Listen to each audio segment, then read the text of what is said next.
Assalamualaikum warahmatullahi wabarakatuh. Alhamdulillahirabbil alamin. Allahumma sholli ala Muhammad wa ala ali Muhammad. Teman-teman yang dimuliakan Allah Subhanahu wa taala, jumpa lagi dengan Sapas. Teman-teman, ada sosok manusia dari ahlul bid'ah. Dari kalangan ahlul bid'ah wa takfiri.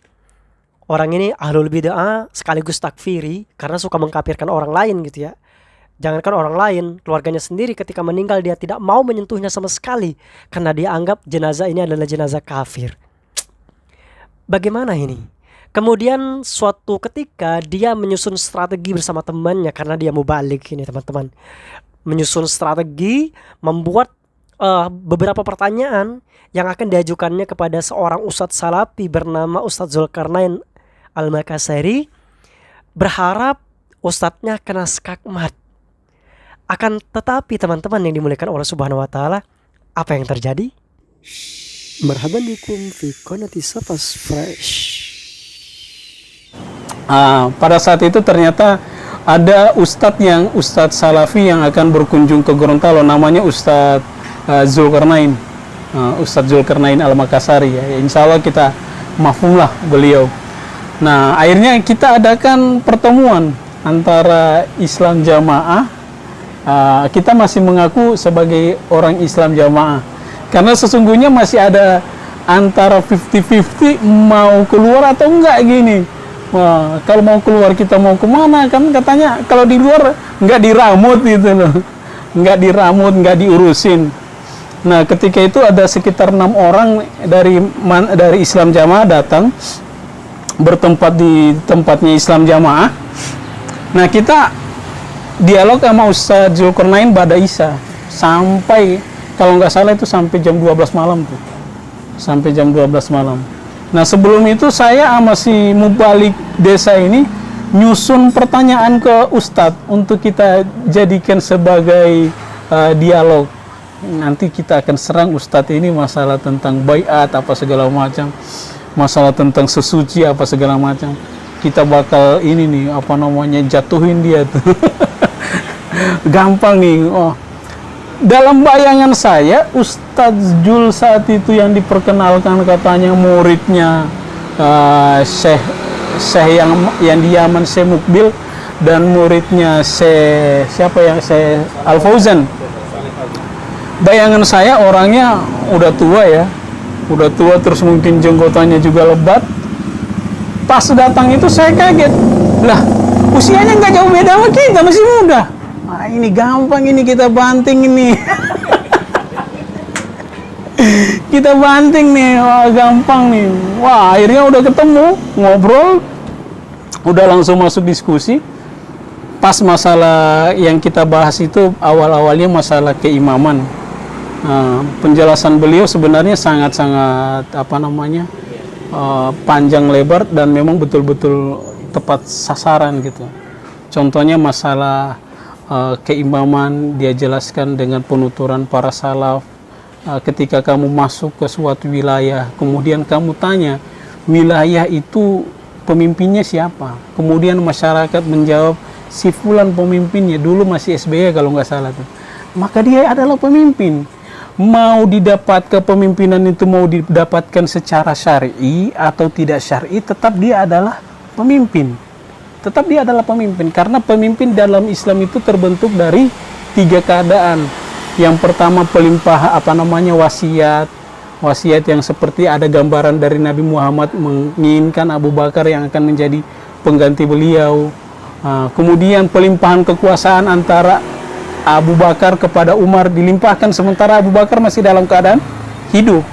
Nah, yang berikutnya yang tidak syar'i, yang mungkin dari kudeta atau bagaimana, mungkin termasuk jadi dari demokrasi yang ada di Indonesia ini dia. Ketika dia sudah duduk di kursi kepemimpinan, maka dia adalah pemimpin. Wah, Masya Allah, sangat logis banget. Lalu bagaimana? Jadi semakin kita bertanya kepada Ustadz Jul itu, kayak semakin gimana ya, semakin bodoh kita. Nggak bisa ngelanjutin itu dari 1 sampai 27, cukup hanya 5 aja. Kalau yang kita terus ini malah tambah goblok. Malah tambah kelihatan goblok gitu loh. Gue malah nggak paham-paham. Ya udah. Akhirnya dengan tuntas saat itu saya langsung SMS. Dulu nggak ada WA. Ya, karena ketika itu saya keluar di tahun 2009 ya. 2009 dulu nggak ada fasilitas WA, kemudian saya SMS ke teman-teman semuanya. Oh, masya Allah, itu saat itu handphone saya nggak bisa diem. Telepon saya dari Kalimantan, dari Sulawesi, dari Jakarta, macam-macam yang ingin mengkonfirmasi apakah saya udah keluar atau gimana. Nah, kemudian setelah saya keluar, saya merasakan betapa nikmatnya, luar biasa. Menetapi meninggalkan paham takfir ya, mengkafirkan umat Islam. Namun sejujurnya saya masih meninggalkan bekas yang kalau dosa yang mungkin iya, yang kalau saya ingat sampai saat ini saya begitu sedih ya, begitu sedih mengingatnya, apakah saya ini dia sudah dimaafkan atau sudah diampuni oleh Allah atau enggak gitu. Termasuk salah satu saudara saya sendiri, tapi karena dia masih muslim, saudara kandung saya, dia yang merawat saya dan juga dia yang juga banyak membela saya, banyak memberikan inspirasi kepada saya ketika dia mengalami musibah, dan musibah itu membuat dia asbab meninggalnya beliau. Saya melihat jenazahnya itu enggak saya sentuh. Saya lihat orang ini mati dalam keadaan kafir, padahal dia muslim. Ketika setelah saya keluar dari Islam Jamaah, saya mengingat akan hal itu. Saya pengen gali kuburnya, ingin minta maaf. Itu kesalahan yang saya ingat sampai sekarang itu. Saya nggak bisa maafkan diri saya sendiri. Dan yang kedua, kasus yang kedua itu adalah tentang ketika ibu saya menjodohkan dengan orang selain Islam Jamaah. Tapi orangnya, perempuan yang dijodohkan ini perempuan yang soleha juga. Cuman dari pandangan Islam Jamaah ini orang luar, jadi nggak boleh nikah sama orang luar. Karena dipaksa-paksa ketika itu dengan dengan spontan saya menyakiti ibu saya. Tangannya saya putar sampai ibu saya kesakitan. Sampai ibu saya kesakitan dan menangis. Nah, tangisannya beliau itu dia sampai sekarang saya ingat adalah dosa terbesar saya ketika di dalam Islam Jamaah. Jadi ketika di dalam Islam Jamaah sebenarnya kita bukan diajak untuk jadi orang yang menjadi tawadu, orang yang menjadi soleh. Ternyata kita akan menjadi anak durhaka ketika orang tua atau keluarga kita tidak sejalan dengan jamaah kita. Ini berseberangan dengan Islam, berseberangan dengan ajaran para pendahulu kita, para salaf kita. Baik, masya Allah, itu yang mungkin yang yang dua kisah itu yang membuat sampai sekarang saya merasa sedih banget mengingat akan hal itu.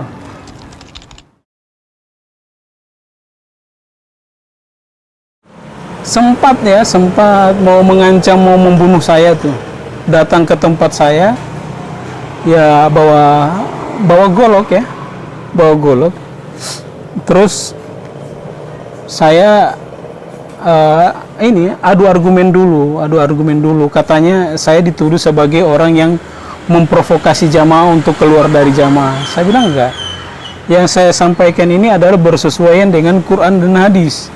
Ya, kita udah Quran hadis. Tidak, kalian tidak Quran hadis, kalian hanya mengatakan Quran hadis, tapi sesungguhnya yang kalian lakukan adalah hanya perkataan imam. Jika contohnya saja, jika kemangkulan itu adalah salah satu cara untuk bukan salah satu, satu-satunya cara untuk mengesahkan mengesahkan amalan, ternyata para para pendahulu kita ada yang nggak mangkul. Emang ada, saya tunjukkan hadisnya di dalam Abu Daud. Kalau nggak salah hadisnya nomor 1105 ya, yang menceritakan hadatsana Mu'ad bin Hisham qala wajatu fi kitabi abih walam bihitayadihi walam asma'u minhu. Seorang rawi menceritakan dia menjumpai catatan bapaknya dengan tulisan tangan bapaknya, dan tanpa aku mendengar dari bapaknya. Apakah ini mangkul? Ya nggak mangkul. Lalu kenapa ada hadis seperti ini? Nah, karena dia merasa tersudutkan, dia maki-maki sama saya, maki-maki ala daerah sana ya. neraka kamu, kafir kamu, apa segala macam keluar tuh. Karena emosinya nggak tertahan, dia mau mukul, langsung saya banting. Pak, saya juga punya silat seperti Bapak. Andai saya mau bunuh Bapak di sini, nyawa Bapak nggak ada harga. Karena Bapak sudah datang mengancam sama saya. Tuh lihat, ada CCTV. Ada CCTV. Ada juga camcorder yang saya rekam. Ancaman Bapak bisa saya ini ke polisi. Akhirnya orangnya minta maaf. Oh iya, saya minta maaf. Tolong ya dihapus ya. Tolong jangan sampai diupload, jangan sampai disebarluaskan. Padahal CCTV palsu. Padahal CCTV palsu. Tapi camcordernya benar, yang perekaman suara itu ada. Saya rekam, bahkan mungkin masih ada, ancaman beliau masih ada sampai sekarang.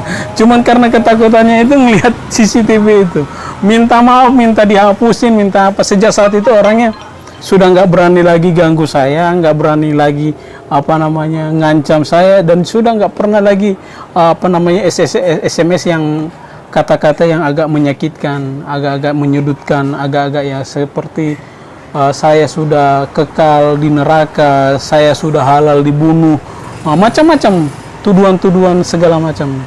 Itu yang terakhir, ibaratnya ancaman yang terakhir yang saya dapatkan dari lingkungan lama saya. Teman-teman yang dimuliakan Allah Subhanahu wa taala, dan pada akhirnya si mubalik ini yang berharap bisa mengskakmat Ustadz Salafi, akan tetapi dirinya luluh dengan ilmu yang disampaikan oleh Ustadz Zulkarnain Al-Makassari, sehingga beliau mengikuti jalan yang lurus, jalan yang sesuai dengan Al-Quran dan Sunnah. Ini hikmahnya teman-teman, ketika orang-orang bersentuhan dengan ilmu dan validasi fakta, maka dia akan bisa menggunakan akal dan pikirannya untuk kembali ke jalan yang benar.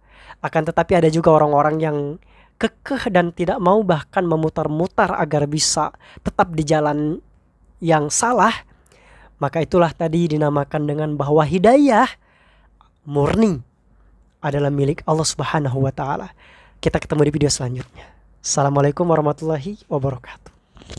Teman-teman, jangan lupa dukung channel ini dengan cara subscribe dan nyalakan notifikasi. Terima kasih. Dumtum bi khair.